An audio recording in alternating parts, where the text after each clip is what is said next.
December 31st, 1879, Thomas Alva Edison light up a street in Menlo Park, New Jersey. So what? It was the first time. 1 month later, Edison filed for the patent of the electric distribution system. The modern electricity was born. A new era was starting. And a new generation of products was going to have birth. Because all the products had to be redesigned to implement electricity. I mean, who wants to have a washing board when you have a washing machine? That day, it started a new era and a new generation of products was born. Today, right today, 8:00, this is going to start again. This is going to happen again. Why? I'll tell you later. Now I want you to get back to the present, okay? And to see where we are. It'll take us a few minutes, okay? We'll not go so far. Since, say, the last 20 years, the global economy has been driven by two engines. The growth of American economy based on new technologies and highly skilled professionals, and the growth of the Chinese economy based on traditional technologies and labor-intensive manufacturing. Now, since 5 years or so, and I live in the States, so I know it, the American engine is somehow sputtering. The employment, the unemployment is getting higher. And the wait times to obtain employment visa for foreign-born, highly skilled students or professionals from China, from India, it can be like 8 years or longer. Now, are these two things related? Are these two things related? Yes, they are. But not the way we think about it. I mean, it's a matter of fact that the other way around. It's not that there is an unemployment rising for the American workers, the American natives, so the wait times for the employment visa get longer for the foreign-born talents. No, it's the other way around. A study by the American Enterprise Institute just found out that 100 foreign-born, highly skilled professionals graduated from STEM universities are associated to 262 new jobs for American natives.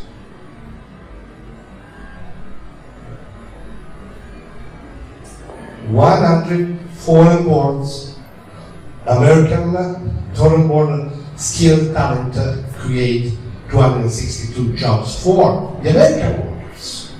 Now, the American economy, as we said, is driven by highly skilled professionals.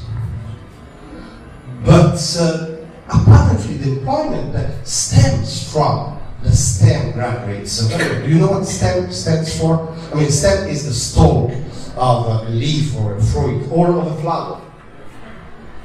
It's a verb. To stem is to be caused by, but STEM also stands for science, technology, engineering, mathematics.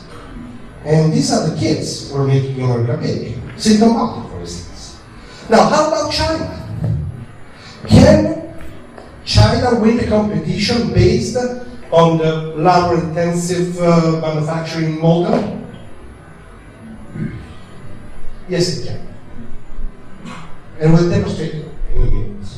But My personal feeling is that even if it wins the competition, if we don't do something, it will not last long. Okay. Let me make an example about this. Okay? You all know Foxconn, right? Foxconn is a Taiwanese company. They have a big factory in Shenzhen. And in this factory, they make iPads. Thousands and thousands of iPads every day. Now, Shenzhen is a Chinese excellence. So I'm not talking about just something. I'm talking about the best of China. I mean, as Silicon Valley is recognized to be the leader for software in the world, Shenzhen is the major production house for manufacturing electronics. So it's an excellence. Now, how much of the price of an iPad stays with the labor in China? They manufacture them here. Have a look.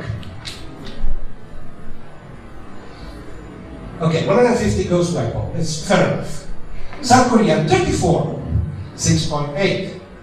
Unidentified, another 6.4. Other, United States, $12. Japan, 7. Taiwan, 7. European Union, 1. Talking about the profits, costs. Material and components is a total of 154. 75 go to distribution and retail, fair enough. Identified, 25, and labor cost in China, $8.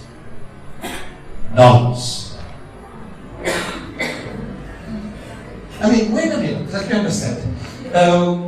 10 Chinese highly skilled kids coming from STEM universities create jobs for over 26 Americans in the United States, and when the American plants are done here, the labor cost gives us 1.6%.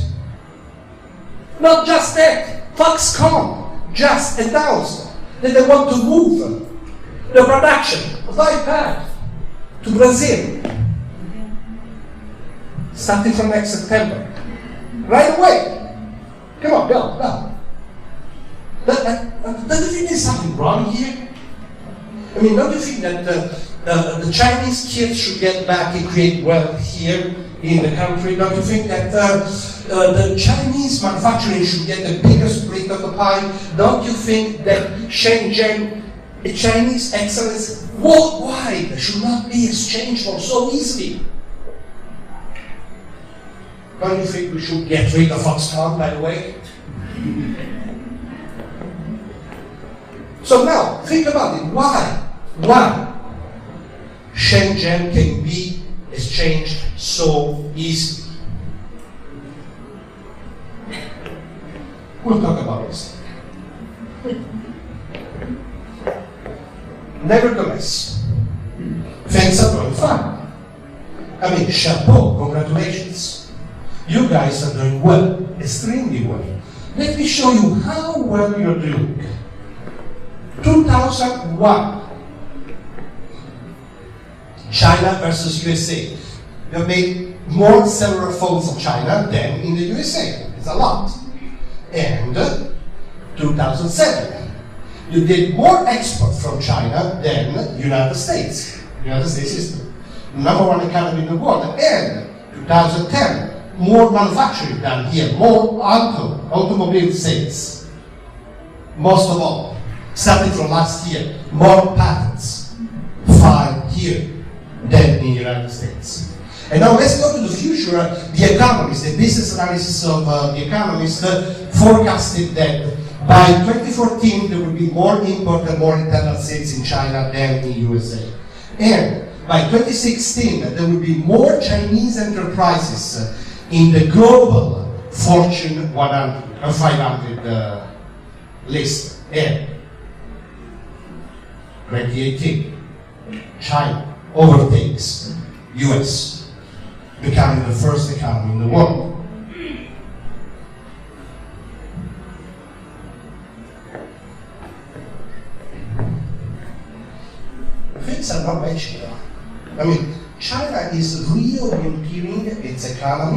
we all know, from just export to internal demand.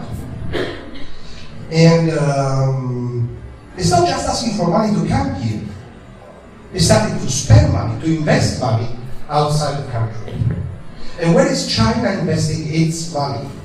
I'm talking about this here, now that we are all re-orienting the economy. Where? Tell me, help me, in which country, in which fields? Where? Latin America, where? Africa, where?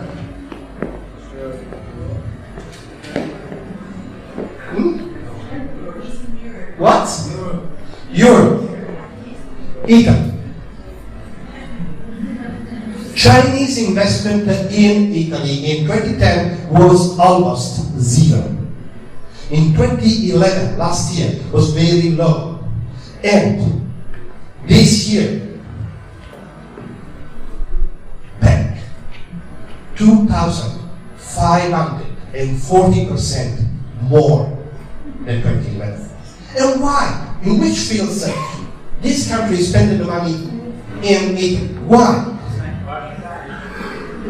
Design, luxury, fashion, brands. At the turn of the change, when it's reorienting the economy. Okay, now back to the future. But before doing that, I would like to list the key words of the competition of the future versus the competition of the past. And as we said, this is STEM, highly-skilled workers versus labor-intensive model, innovative technologies versus traditional ones, rise of internal demand versus just export, and design-driven goods versus low-quality items. Okay? Do you remember what we were saying before? We are at the dawn of a new era. All the objects around us are going to be impacted.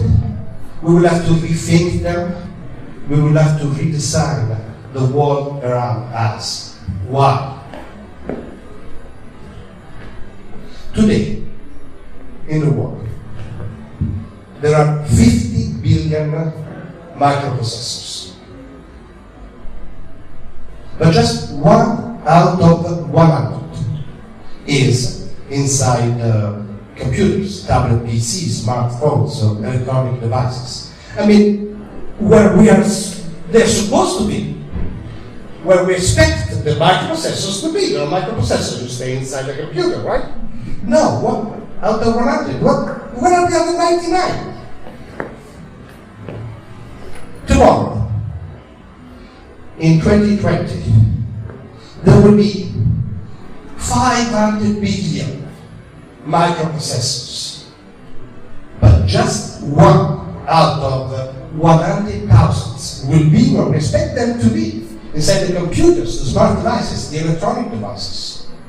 So I'll show you a few things, objects, that will also help us to understand what is my day-by-day work as an innovation designer. A trolley. This is a trolley I designed. You see, it's Italian design, very sophisticated Italian design. Inside there is a bag, and inside the bag there are technologies, and these technologies are miniaturized ozonizers that when you go to the hotel, you plug in your trolley and it will dry wash overnight your stuff, your dirty stuff. A wallet, you can open this wallet only with your digital printing, but also if you happen to lose the wallet, you can track it down with your phone. So it's an eyeball.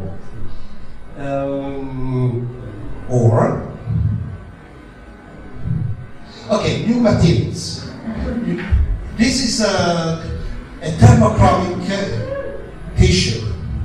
And when there is temperature rises, it changes shape. So I made a hat. In the shade is small, and in the sun it's big.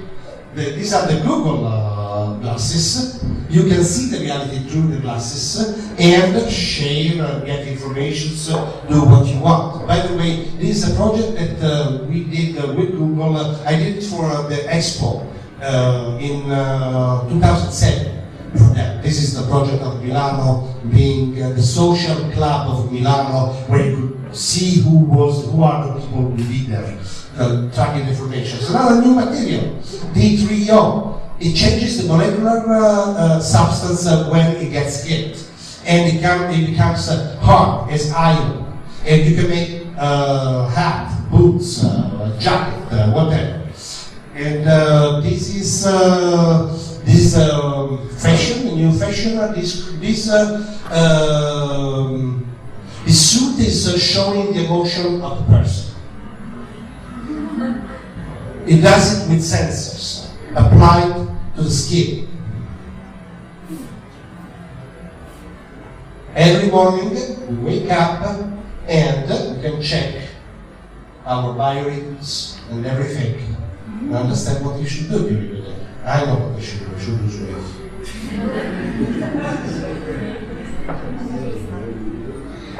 Shower, holographic shower. We can take a shower within the environment we like. We can also connect the shower with a webcam, with the environment we want to be in, because we're fond of it. You will see it, they will see us. Bio bed. Okay, look at this. Again, it's a stylish Italian design, but inside hidden technologies. Now, what happens is that since this is a bed that it makes up by itself. It's memory-shaped materials. And here, these are not solar lamps. You can capture the light of the sun and bring it inside the buildings. And this is light, the sunlight is not electric light. And I use this for a convention center. I design in the United States. You see these flowers, fake flowers. They're just collecting, it is bamboo too. They're just collecting on the roof the sunlight, refracting and multiplying it. Same thing on the facade. This is a collector. You will see how it works. And bringing the sunlight inside the building instead of electric light, which is a lot healthier. And the solar panels, where did they go? In the streets. As new solar panels of new generation that can be put on the streets, and we can, so we don't have them around, but they will be on the streets, and this can also be used for signals and all the automotives.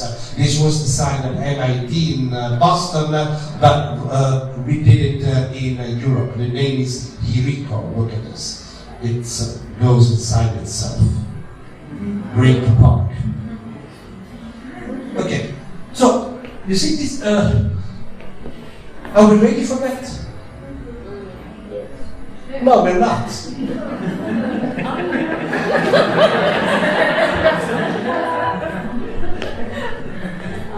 Okay, I'll say it again. Are we ready for that? Yeah. No, right. Okay, let's see exactly what we're talking about. We're talking about taking an object, putting inside the object a microprocessor. Okay, it's not even be called a microprocessor anymore. Intel is working now on microprocessors that will be whose components are 3,000 times thinner than a hair. I'm sorry, I don't have any tool to demonstrate this. Now, they would be called nanoprocessors. So we take the nanoprocessors and we put it inside the objects. Okay? Should have one here. Okay, here we go. See it?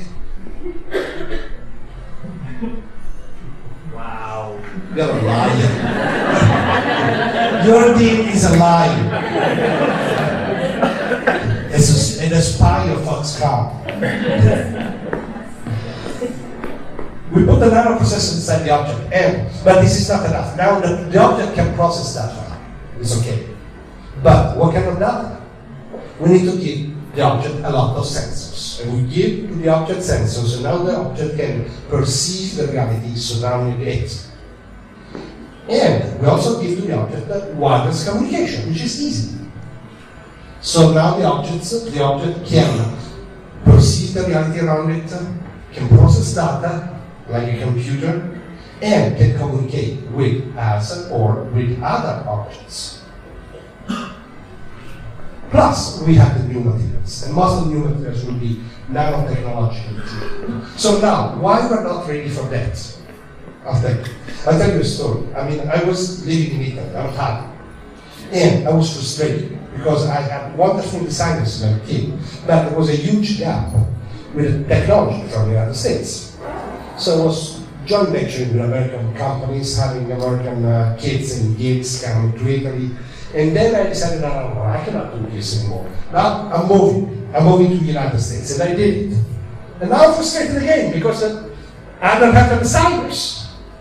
Because the STEM education in Europe is not good enough, and the design education in the United States is not good enough. There is no culture, there is no background. Now, I think that China is going to face the same kind of problems I experienced on an enormously bigger scale. What you have here is great engineering. But still you will need education, a background of education of advanced technology and sophisticated design. You will need a mix. Fine. Now, let's start from where we were before, and I will close this speech. What we were talking about was the STEM. I think that we should join forces, our countries, our cultures. But in order to do this, we should go deeply inside to our genetic code, to the genetic code of our cultures. The culture of engineering in China, the culture of science, including technology, in the United States, the culture of design in Italy. And we should release this. So we should go down to sit. And the seat being the best of technology from the United States, and of course this is one, the best of engineering from China, and the best of design from Italy, and education. Because education is the real seed of any new era. And it's always is, it's a law. So I think the time has come for an academy of innovation design excellence, rotating like the whole university, getting the best from 3 countries, from the United States, the science and technology, from China, the engineering, from Italy, the design, the culture, the professors, the best professors, to create a new breed of innovation designers and redesign the world around us. This is the first time I talk about this, and this speech is the seed of vision. I think the time has come for an innovation design excellence academy idea, and this is my idea, and I hope you will like it.